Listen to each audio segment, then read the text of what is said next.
Just a note, this episode discusses ADHD stimulant medication. It's for educational purposes only and should not replace personalised medical advice. Okay, should we take them? Yes. You've waited long enough. Are you good at getting them yourself? I'm not really allowed to because I grabbed the wrong one. Tilly is 11 years old, and every morning, like thousands of New Zealanders, she swallows a little pill to help manage her symptoms of ADHD.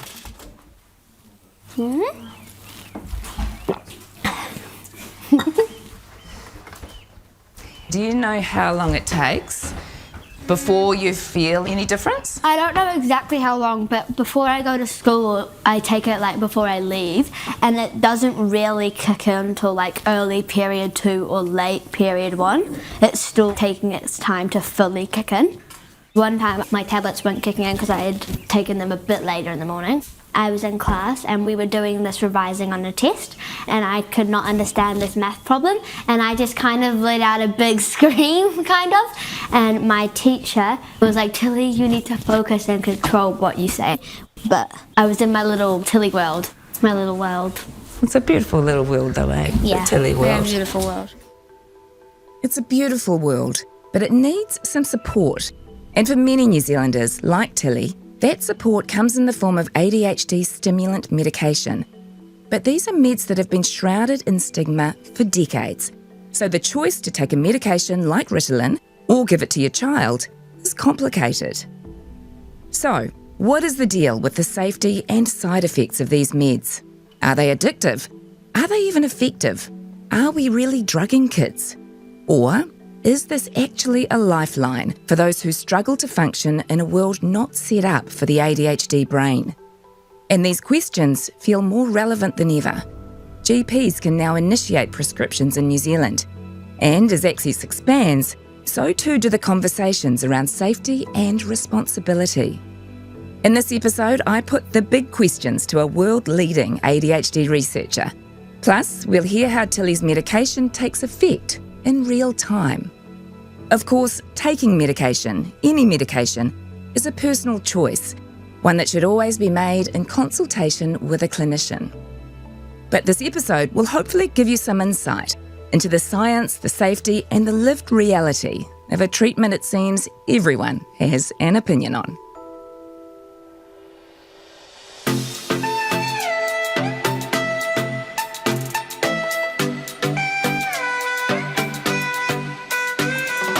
Neurodiversity. It's no longer a fringe conversation. For decades, neurodifferences have been framed as deficits. But now we're questioning that narrative. What if variation is part of the design? In Season 3, I look at the science, the systems, and the stories shaping what happens next, and the tools that can really make a difference. Kia ora, I'm Sonia Gray, and this is No Such Thing as Normal, Season 3.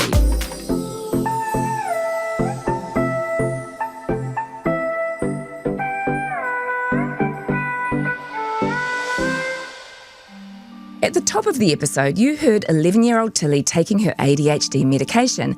But to give you a full picture of her experience, a before and after, I actually started the interview before she had taken her pill. It's morning and you haven't had your meds yet. Yeah. How are you feeling? Well, I feel a bit like crazy. Like, if you could see Tilly, you'd see a kid in motion. I talk a lot and I don't. And like many with ADHD, it reflects what's happening on the inside. If I had had my tablets, I would be more focused and able to stick to one thing. Because when I don't have my tablets, I'm moving from one thing to the other and I get distracted very easily. Yeah. And what about, because you're moving around quite a bit at the moment. I'm very fidgety. Yeah, I get really fidgety and like usually will have something in my hand, like I'm always clicking a pen or like playing with a poppet or something like that. And what about inside your brain? How's it feeling? And how does it feel? Like a roller coaster. Like a roller coaster, and it's going ooh, ooh, wee, in circles and circles and up and down. The medication helps calm the roller coaster. But that decision 5 years ago to try medication, it wasn't an easy one for Tilly's mum, Bex. It's a scary thing as a parent to put your very young child on medication. Yeah. Can you tell me about that? So when she first got diagnosed and the psychiatrist said about medication, like a lot of parents, I said, no way. And he said, you're probably going to come back. They always do.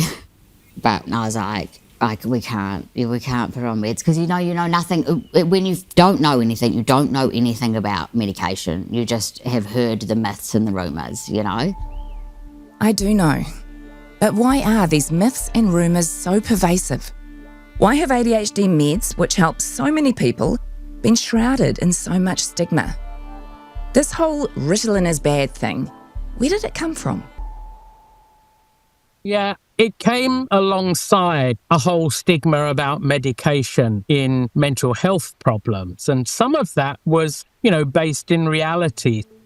That's Professor Dave Coghill. He's a child and adolescent psychiatrist based in Melbourne. He's published dozens of research papers on ADHD, so he knows his stuff. And Dave says the stigma around mental health medications started with treatments for things like schizophrenia. ADHD medications like Ritalin had been around for a while. Then in the 80s, they became popular. And because they're stimulants, because they're related to other stimulants that can be and are abused and misused, that whole myth came up, you doping up kids or giving kids a high, when in fact the stimulants that we use to treat ADHD are actually very different from the stimulants that people abuse. Chemically, the way they interact in your body, the way your body handles them, although some of them have similar names. And I'm often saying to families who, come with their own, and quite right, to come with concerns and ask the right questions.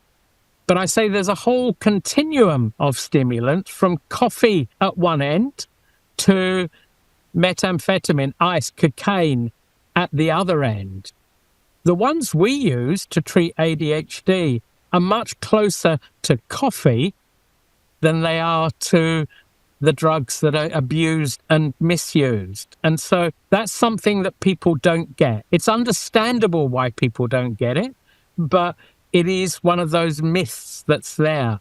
And actually, when you explain that to people, a lot of their concerns can be at least dampened down, and they can start asking some more in-depth questions about the medication.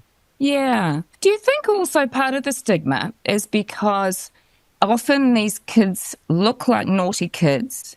We have this narrative that good parenting will produce a well-behaved child, and so it's very easy from the outside to go, well, actually, maybe that parent is taking their cheats way by just medicating their kid.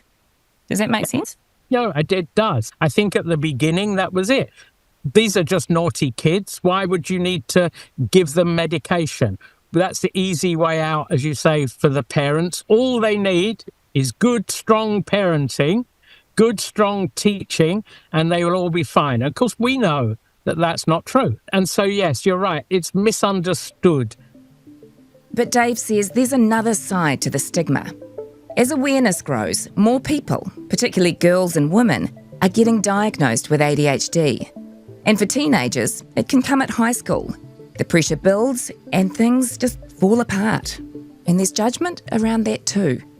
It's people then saying, you just want medication to improve their performance. It gives them an unfair advantage. But of course, if you've struggled with focus and concentration and organisation all your life, then it's not an unfair advantage. It's actually saying, let's level the playing field for these young people. And it's not just girls, but we're seeing it a lot with girls.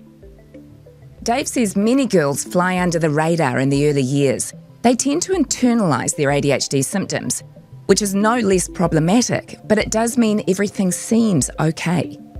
But that wasn't the case with Tilly. Conversations around medication had to start much earlier. It was getting just so bad at home with the rage and the meltdowns. The fights between her and her little sister were getting really physical. Tilly's mum Bex is a friend of mine, so I do know a lot of their story, but it's still hard to hear. I was scared for Tilly's safety because there is no impulse control, which can be fine as an adult because we sort of understand what's safe and what's not. But for a child... For a child, the impulsivity can override the insight. Bex tells me about a time when Tilly was 5 or 6, when she just disappeared. We found her on the very top of the roof of the neighbour's house. She'd climbed up just to have a look. Tilly just wanted to see the world, but for her parents, it was terrifying. And there were other incidents, like the time Bex let Tilly pop up to the neighbour's garage sale. Another time, she never came back. And I was like, where is she? Where is Tilly? We couldn't find her. So we had lots of neighbours up and down the road looking for her. It was a frantic search. They knocked on all the doors on the street and eventually found her At someone else's house at the top of the road, who we don't know, and she was in there eating some cake. Sorry for laughing. I'm sorry for laughing. I know, but obviously for me the safety around that is terrifying. So that's why I was like, I think we need to try meds to keep her safe. And to keep the impulse control a little bit in check. And if it helps with the emotional regulating, that might help us as a family. Physical safety is one thing, but ADHD often comes with emotional regulation issues, particularly for kids. The frustration, the outbursts, the demands. It's incredibly hard for the child, but the whole family is affected. Everyone lives on edge. I lost it a lot, I did. And then I would scream and shout, and even though I knew none of this was her fault, you're trying to get to school on time, you're trying not to be judged by all the other parents. Then I'd come home and break down and cry and spend the whole day feeling guilty, as Tilly was too. The guilt can be debilitating, but Bex says there is light at the end of the tunnel. That's after the break.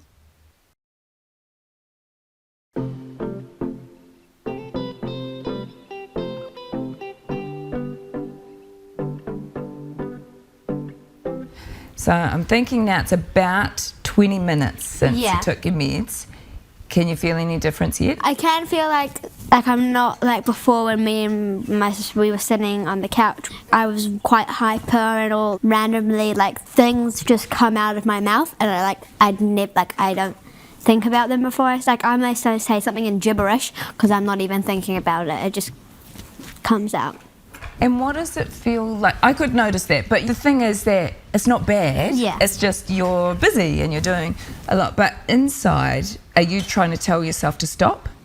Yeah, it depends. Like if I'm at school, I will be telling myself, just hold it, and like think about it before, because like I might get in trouble by some of the teachers because they might not understand why I said that. But right now, I'm not really, because like, for instance, you know I have ADHD and you know I can't really help it, but other people who don't know and understand that, they don't know that I can't like stop myself from saying stuff like that. It's so hard for people to understand that you're not just being difficult. Yeah. It's really hard. And the thing with medication, I don't know if you agree, tell me if you agree, it helps, but it's not like completely removes everything. It does. But I think that's also kind of good, because if that medication, like if my medication just like covered everything and then it's like I don't have ADHD anymore, then like you wouldn't get like my fun, like optimistic and energetic self, because I would be really thinking through everything I say and stuff. Tilly is a little ray of sunshine. She's animated, engaging, and very, very sweet. And those wonderful qualities don't disappear as her pill kicks in. The right ADHD medication shouldn't change your personality or your preferences or the essence of who you are. As an adult on ADHD medication, I would say it helps me feel more myself. When your default setting is a mind in chaos, a little bit of clarity is such a relief. Medication makes things easier, but we're not talking a cure-all treatment. There's still 48,000 unread emails sitting in my inbox. It's not a silver bullet by any means, is it? I often say pills don't make skills. giving you the medication doesn't make you work more efficiently, but it does make it easier for you to follow instructions, easier to be organized, to be focused, and that then helps you perform better. I feel like there's a million tabs open and they don't have preference headings above them. I guess I objectively know that is the thing that I should be doing, but that thing is pulling me. And that's how medication helps. It just clears that a little bit. For some people, it closes some of the tabs, not so many open. For other people, though, it just makes some of the tabs the right color so that they can see them. They've still got lots of tabs open, but they know which one is for which task.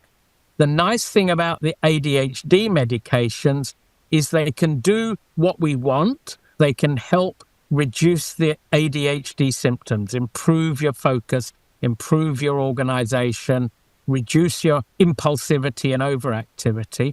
And they can do that without creating a dependence, a tolerance, and actually you don't get a high from them. Now, you could, if you really pushed it, you might get a bit of a high, but they're pretty poor party drugs. You know, they don't work in that way. How do these drugs work? How do these stimulant meds work? If I could answer that concisely and accurately for everyone, we wouldn't be talking today. I'd be on an island somewhere with the sun on my back rather than the wind blowing over me in Melbourne. We know that they alter the way parts of the brain talk to each other. And a lot of people, if you ask that question, would say, they boost dopamine. That's what's important. Well, they might boost dopamine, but they also boost another thing called noradrenaline. And actually, it's probably not just the dopamine and the noradrenaline that help the different bits of the brain talk to each other in a more constructive way. It's probably much more complicated than that. And so there's no one bit of the brain that's important. It's about bringing it all together, like having a more efficient conductor for the traffic in your brain. When our brain is balanced, when our brain is functioning optimally, that's how it works. Sometimes you've got the whole band, the whole orchestra playing together. Sometimes that sounds great, but if it's a little bit imbalanced, it can be a cacophony. Yeah. And so I don't really talk about chemicals, about it's this transmitter or this bit of the brain. It's actually about helping it all work together. Yeah. And it's fantastic that it does that. And when you get it right, then people will say, wow, is this what it was meant to be like? Yeah, well, that's my experience. It was like, okay, life doesn't need to be as much of a struggle. Yeah. There are multiple treatment options for ADHD now, including non-stimulant medication, which we'll look at in the next medication episode. But most people who decide to trial medication choose stimulants because they're the most effective. Ritalin is probably the most well-known of the methylphenidates, but there are actually multiple brands, each with a slightly different profile or mode of delivery. It's a complex area, so we won't get into the weeds, but I think it's good to know what you're putting in your body, or your child's. And Dave Coghill has a knack for simplifying the science. There's two main families, am I right? Methylphenidate, amphetamine. Yeah. And is it likely that one or other of those will be effective for a person with ADHD? Yeah, so there's some easy numbers. 7 out of every 10 people respond to one. 7 out of every 10 respond to the other. And then there's an overlap. So 19 out of 20 will respond well to one and or the other. Some people respond to both. Some people only respond to one. You got a 19 out of 20, 95% chance of responding to one or the other. That's incredible, isn't it? Not everyone can tolerate them because some of those people who respond can't continue to take them because of their appetite or their sleep. Sure. Or maybe anxiety or... But it's the pretty good hit rate. the stimulant medications for ADHD are among the top performers of any medications we have. Not just medications for mental health difficulties, but medications pretty much for anything. They can punch above their weight against most other medications around. And so they are really, really effective. But these medications are only as good as the people who are giving them and the way that they're being given. The numbers are impressive. 95% of people with ADHD will respond to one or the other family of stimulant drugs. Those are methylphenidate, which includes Ritalin, or amphetamine. It sounds great. It is great. But it's not necessarily simple.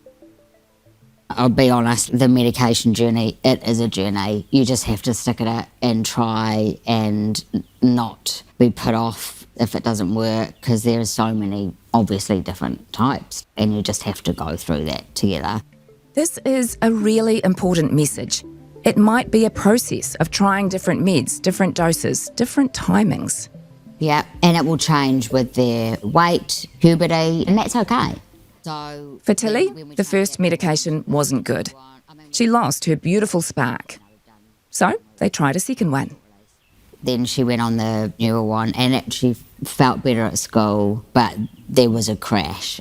I just thought that was part of it, so I was willing to take that because I thought I want her to be happier at school. At home, at least we're all safe and together. I mean, I look back now and think, how did we survive that? Like, every day, me It was being pretty anxious brutal. about pick-up This time. rebound effect can happen as ADHD medication wears off, but it shouldn't be as extreme as it was for Tilly. She was great during the day, but after school there was frustration and anger, and it affected everyone. And then that was a couple of years. They were lucky to be under the care of a really good psychiatrist who told them this was not something Tilly had to live with. She really talked to us about the different side effects and the different way they work. So we tried a new one, and there is no crash, and that's been a game changer. Really? Tell me what it was like when she first started on that. When 3:30 came around, it was just still quite calm and okay. And we were just talking, and I was sometimes like, oh, this is kind of like a normal family.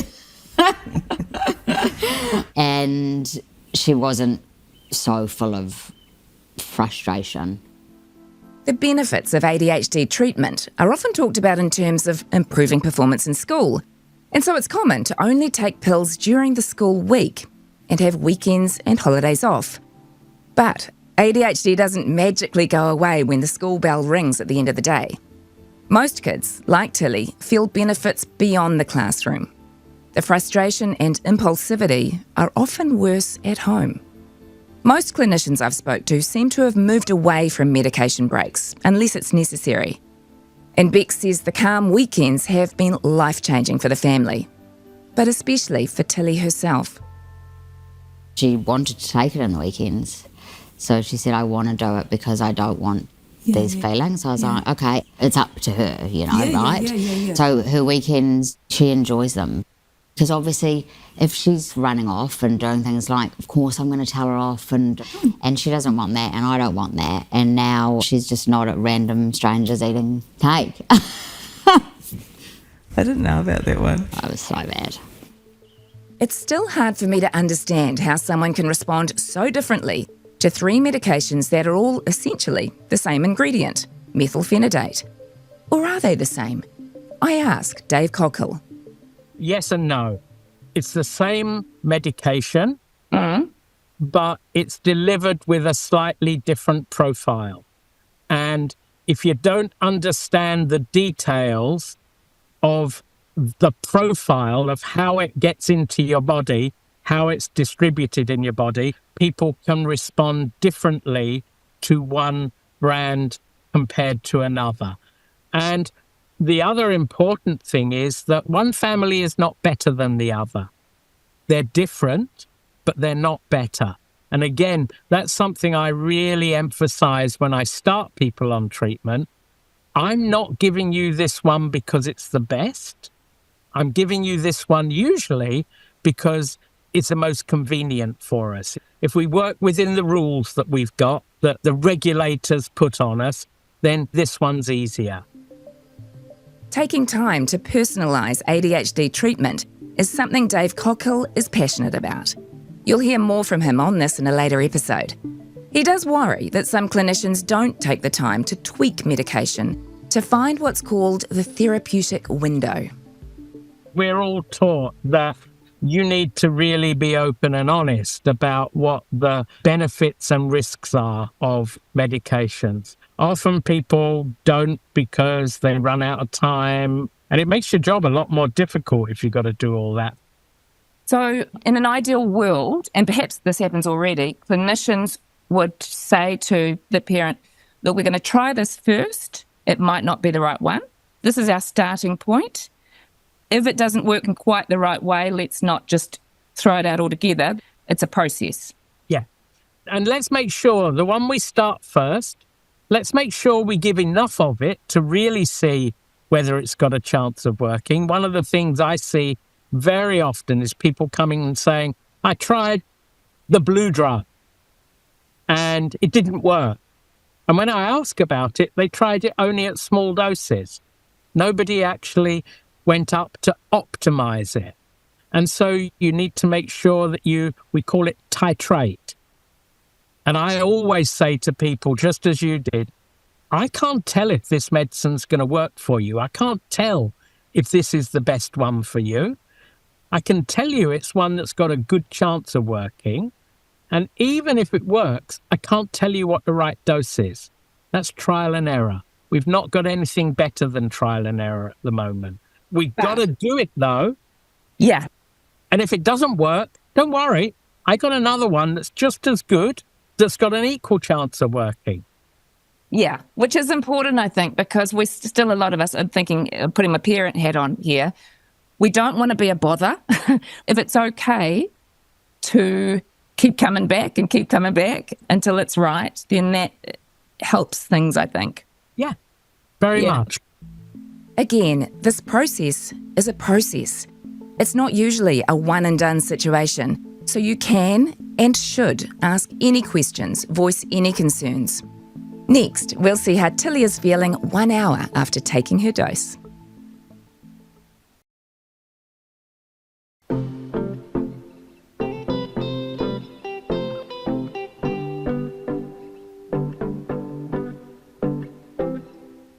Okay, so now it's probably an hour, I'm guessing, since you've taken your meds. Yeah. Tell me how you're feeling now. Yeah, I'm feeling like a lot calmer and like I'm like not as fidgety. No, I'm looking at you and I'm remembering from before, from an hour ago, and you're not a different kid. Yeah. It's just, you're just... Yeah, I'm just a bit calmer. Like before, like when my meditation was still kicking in, everything I'm thinking about is all happening at once in my head, and I'm thinking about every little thing at the same time. It is one thing at a time now, but one thing I really do notice when I'm at school, my medication hasn't kicked in yet, is I'm like moving from one thing to the other. Like we may be doing something in math, and then all of a sudden I'm talking about English, then I'm talking about social studies, and then all my friends are like, one class at a time, we'll just like, and they always tell me to take it one step at a time and stuff. It's so hard though, isn't it? Because an idea pops into your head and you know it's not the important one, that there's something pulling you. Yeah. It's like a magnet, and you're like, I've got this thought about this thing and I've got to go with that now. And then you try and get back over here, but then something else takes you there. Yeah. And it's just like chaos. And just thinking back to a few years ago when I know things were really, really hard, I don't want you to talk about it if it makes you sad or anything, but it was pretty bad for a little bit. It was like probably one of my roughest, I would say probably one of my roughest times, because I had just found out I had ADHD, and it was a really hard time.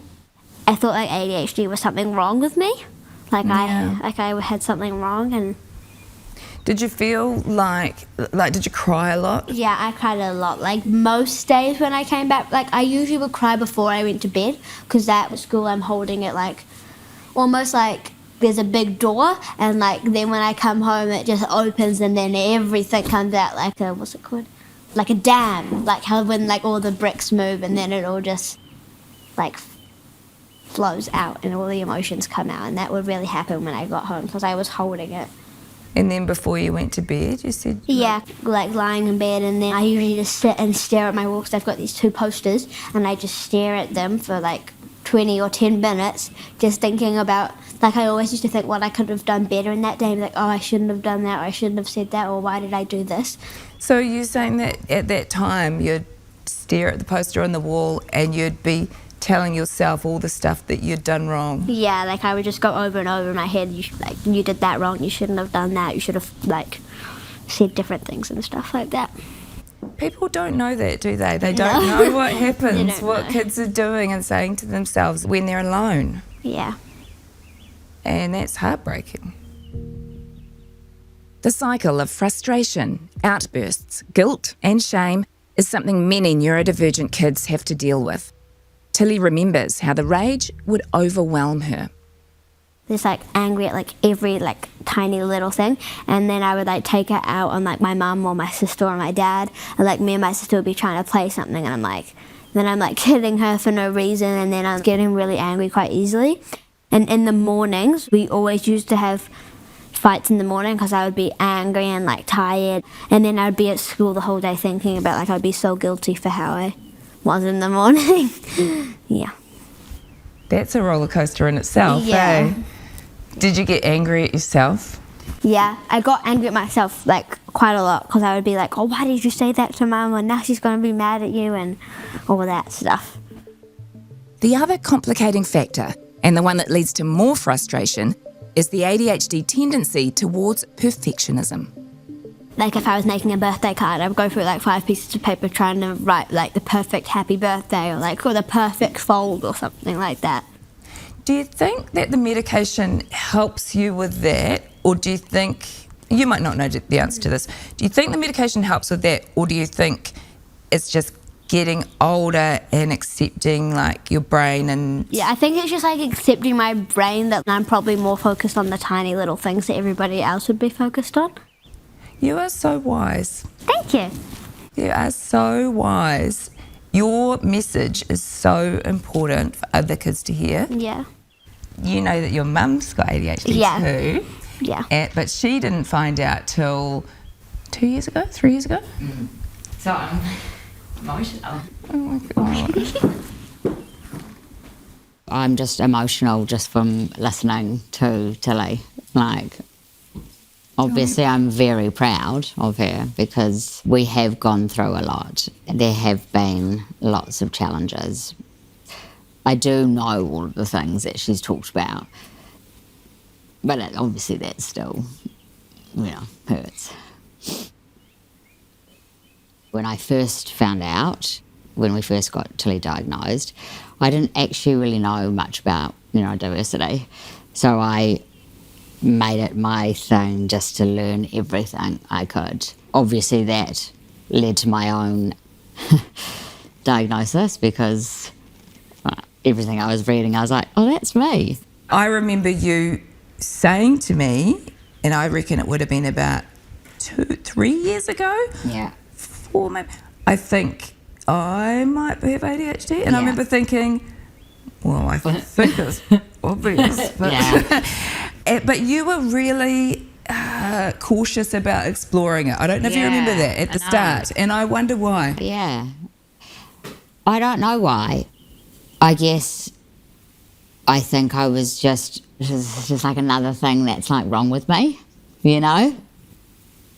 I've always had such negative, horrible feelings about myself.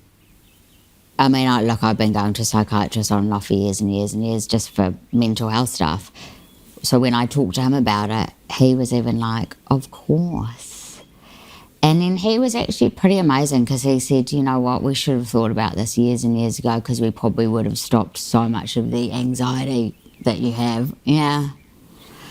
Is there grief, anger about there that? was. Not anger, definitely grief, because then I'm like, 40 years, and I would have been better at jobs and maybe gone to university and maybe not quit school, and there was all of those thoughts. But now I'm like, everything that happened in those 40 years is what I'm supposed to be doing. And you have an understanding. And that understanding has helped Bex appreciate that ADHD is part of her. The crazy ideas, the enthusiasm, they can be reframed into something positive. I grew up so anxious, thinking I wasn't good enough. And honestly, it's only been in the last few years that I've been able to change that. So I was determined for Tilly not to grow up like that. So listening to her just then makes me feel happy because I feel like that's happening. Was there anything that she said that you were like, I didn't know that? I guess even though I think I know so much, I'm forgetting that she still is having those thoughts, the bad thoughts and the constant thoughts. But it's so amazing that at 11 years old, she's so insightful. I mean, it is incredible. I do worry about it because she takes on so much of everyone else's feelings and feels everything. Do you think, if we think about the medication, in terms of her feeling so much, I mean, the medication hasn't stopped that, and it won't stop that, and that's the beautiful side of her. The way she can go in and read a room, the way she can help someone, how they're feeling, the medication won't change that part of her. No. And I would not want that, ever. That's her incredible spiciness. That's what we love. I obviously went on my own medication journey. I mean, I think that's definitely helped me be more positive about myself because I'm not having billions of thoughts anymore, and not every single thought is connected to something negative about myself. I'm in an amazing job, which I absolutely love, and I know that I'm really good at, and that it's helping people. So I'm like, that never would have happened. I wouldn't be able to go through a full day at work without my medication. I mean, I just wouldn't. I'd spiral. I just want to ask, Heath, you've seen Bex in different times on different meds. Do you notice? Can you tell? Bex's husband Heath has been sitting in quietly on our interview. He's been a rock for Bex, and I wonder if he sees a difference in her. Yeah, it's really clear on the days where she's not medicated how hard she struggles with things that she's very capable of on days that she is medicated. And it's just regular run-of-the-mill things that she would knock out really easily.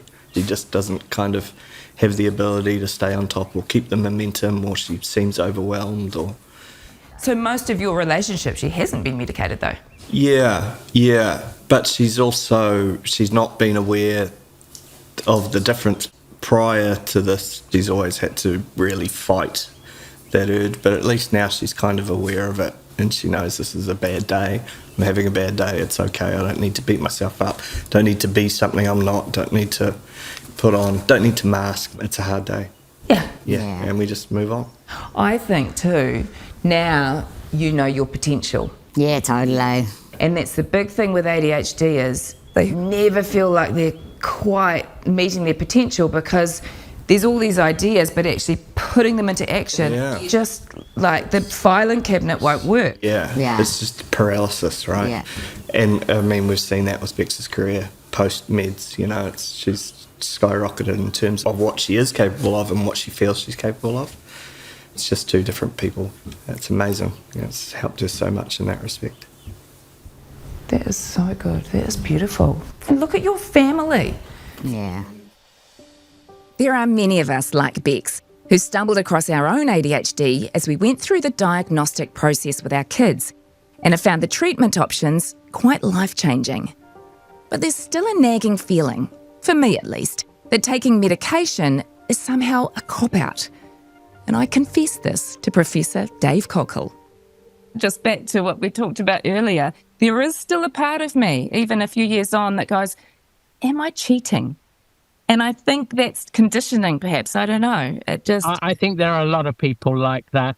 And I think there are a lot of people who feel guilty for taking the medication and, as they see it, maybe relying on the medication. I don't think that's necessarily a bad thing. I think it keeps us straight. It keeps us honest, you know, and to say every now and again, how do I perform without this extra support? Again, not a bad thing. As long as we do it at the right time, as long as we don't put ourselves in harm's way, and again, we think about that, I think that's fine. But I agree with you. I think a lot of people do still hold a guilt. And I think part of that is a hangover from all that time when we were told we were no good, when we felt we were no good, when we couldn't stop doing something that we knew we wanted to stop, but it was just impossible. Impossible to stop. But medication, if it's the right one, can help that. Dave Coghill has treated thousands of young people with ADHD. He's published countless research papers, and you'll hear some of those findings in an upcoming episode. Dave says he's encouraged by the many girls and young women that are finally being recognised as needing support for ADHD. But there is one caveat that I have to that. Yeah. Is that a lot of the young women that we're seeing are coming from actually quite privileged backgrounds.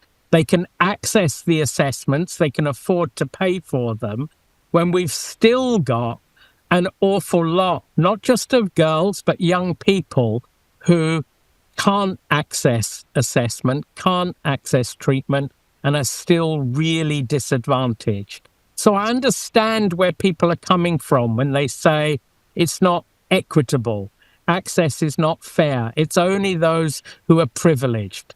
That's true, but it shouldn't mean it's not a zero-sum game. It shouldn't mean that those who have more of a privilege don't get treatment. It should mean that we also pay attention to those who still don't. this is something we're hopefully moving closer to. Treatment and support for ADHD that isn't based on your background. And treatment that focuses on the individual. Everyone's different. Yeah. And everyone's ADHD, although it's got some common threads in it, everyone interacts with the world in a different way. Everyone has different expectations. Everyone has different strengths, but also has different weaknesses. So each person with ADHD comes across a different world. The secret, it seems, is embracing your unique world that may or may not require the support of medication. And Tilly's world is something she's grown to love. When I first found out I had ADHD, I was a bit like, I thought it was like an illness, but it's definitely not. It's like not a disability, it's a different ability. Beautiful. It's a different way of life. You see things differently. Next time on No Such Thing as Normal, an episode for parents who just don't know what to do next. It all boils down to a sense of safety. And the reality is, if you have a child that is outside what you expect, or you've been told there's big wait lists, or you've been told that it's really hard to find a school that's going to be good for your child, then you are running on a sense of, I'm not safe, my child's not safe. So it's very hard to support your child to feel safe when you yourself don't feel safe either.